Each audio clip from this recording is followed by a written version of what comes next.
All right, coming up on this episode of Table Culture, we're going to be doing a review of the upcoming Kickstarter funder, Borders of Kanta, designed by Lorne Kletke, who I will be doing an interview with as well. This is a really fun tile-laying game, and you're going to want to check this review out.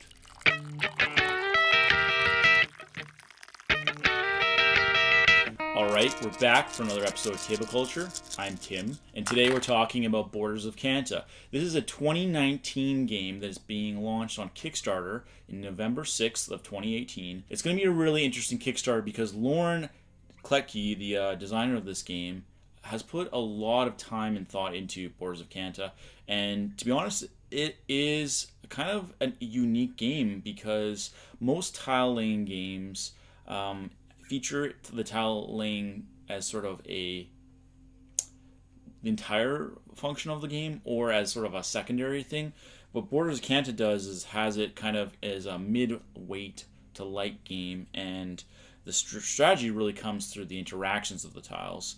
But the tiles aren't the only feature of the game. The way the game's set up is that there's 8 clans available. It's a 2 to 6 player game. If you play with 4 players or less, you only have the first 6 clans available to you, but when you got the game to 5 or more, you have the option to play as the Night Clan or as the Shore Clan. What's interesting is that because there's variable player powers, your clan is really going to dictate the strategy you take into the game to earn money. Because Borders of Kanta is a game about a world that's sort of been torn apart by a plague, and now that the plague is starting to, pull back and be taken away, the clans have the ability to go out and reclaim states and rebuild their wealth and rebuild their influence and become more prosperous. Where this game is like a war game is that your interactions with the other players are based on areas of control, areas of influence, and placing your tiles to accomplish that. But for the majority of the game, you're actually working to lay your tiles and communicate with the other colonies. And how you do this is through a series of tiles, and like as I mentioned, and each tile will have a number of scrolls on its edges. So every tile is a hex, so it's 6-sided, but it could be a combination of blues, reds, or yellows. Some tiles have 4 yellows, some have 3, some have 2, so on. But where, as I mentioned, you have to work also not necessarily in tandem, but you have to communicate with your opponents by having your tiles matching faces on the edges. So if you wanted to place your tile in the center here, you'd have to have any tiles that surround it be matched up. So a yellow on this would have to be a yellow on this, and a red here would have to be a red here. Now, where the majority of the money or victory points are earned come through what are called alliance rings. You can also see here there's an existing alliance ring. So in this scenario, the Shore Clan would get 3 + 2 + 1 + 1, which would give them 7 gold coins. And the Night Clan has 2, so they get 3 + 2, which is 5. So as you're playing the game, you are trying to lay your tiles strategically that will allow you to generate money primarily from alliance rings. If you can get a 6 circled ring completed, so essentially the hex in the center and then the 6 surrounding ones. The hex in the center isn't counted towards final scoring, but it's important to keep that in mind. Lorne has included a marker to help you determine where the alliance rings show up, because you can score off of multiple rings. What's also interesting is that if you are the only player to complete an alliance ring, you also get action cards. Action cards are acquired from completed alliance rings where you're the sole person, or through placing tiles. So some of these tile groups are resource generating tiles. So plains, forests, and mountains will actually give you progress towards claiming additional action cards. So the Shore Clan player is about to place their 5th tile, and if they place a matching yellow and red scroll there between them and the Night Clan, they would go on to this mountain.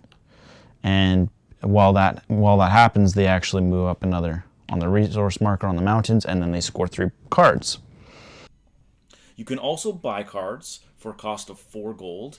I recommend not using this strategy because you'll find that as the game progresses, there's a lot of opportunities to gain cards if you play effectively. I think another way to put it is, if you're buying cards, you're likely positioning yourself to have less endgame points.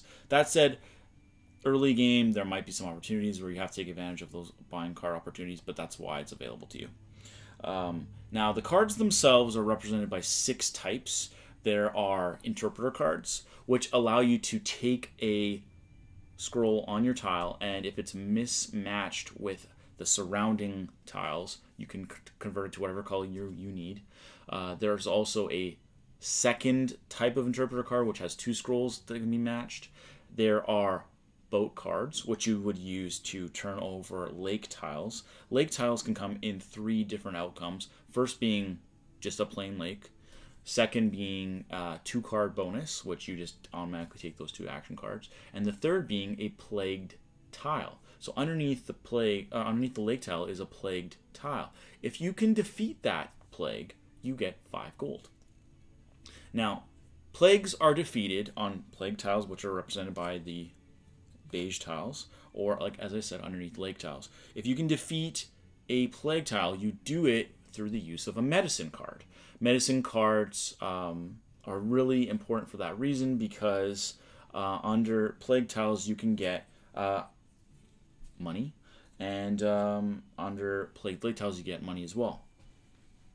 Another type of card is called the raid card. Raid cards allow you to take money or cards from other players, and depending upon which group you are, so if you're the mountain clan, you actually have certain benefits which allow you to take more gold from a raid and take less, or have less gold taken from you in the challenging player raiding against you. What's interesting about raid cards is they also serve as a defensive card. So if someone were to do a raid action and you had your own raid card, you can actually block a raid against yourself. And the next type of card we have are the uprising cards rather.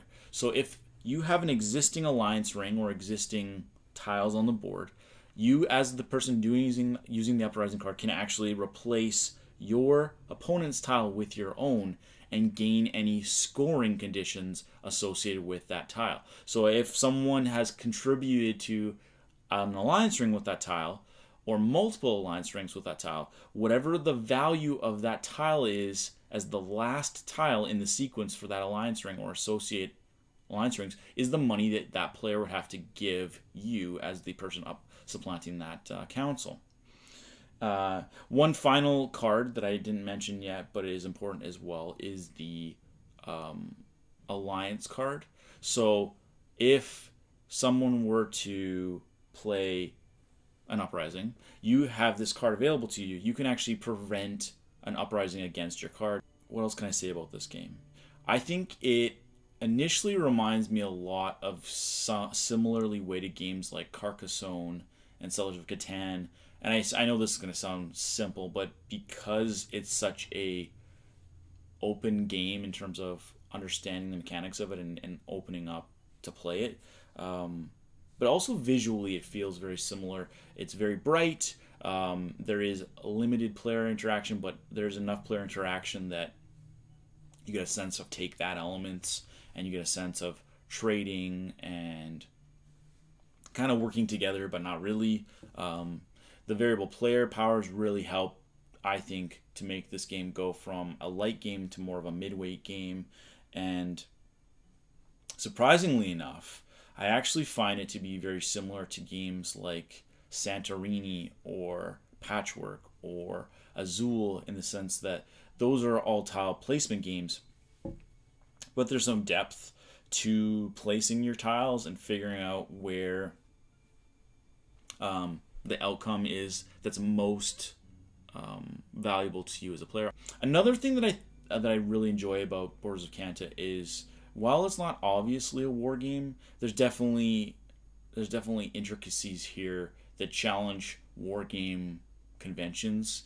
And much like a game, and I know this is like a big leap in terms of quality of production, because while this game is beautiful and amazing and has lots of pieces, it's not, $100 game that Lorne's selling here. It's in the $40 to $50 range. What's really neat though is that if you were to play something like Rising Sun, where there's a lot of diplomacy and choices to be made and interaction with other players, I see that in this game, and I think if you're trying to introduce someone to that sort of interaction, again, Borders of Kanta really excels at that type of interaction. That said, I hope you enjoyed my review of Borders of Kanta. I hope you pick this game up. It is a lot of fun. I really, really like it. I am excited to add to my own collection and to pull it out with my son and with my wife, because my wife definitely liked it, and my son is a bit of a strategic type of player. He's only 10, but he enjoys games like this. So it's great for all ages, and like I said, it plays up to 6, so you can play it with a different group at any time, and I think you'll get an enjoyable experience every time. So thanks for watching again. Please like the video. Please share the video. Help Lorne out. Get his Kickstarter published. It's a lot of fun, and it deserves a place on your shelf. That said, this has been Table Culture, and we'll catch you on the next round.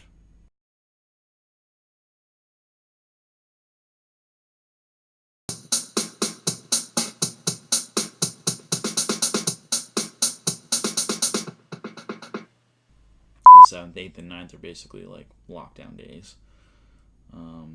Anyway, maybe this is like a slightly future post or slightly in the past.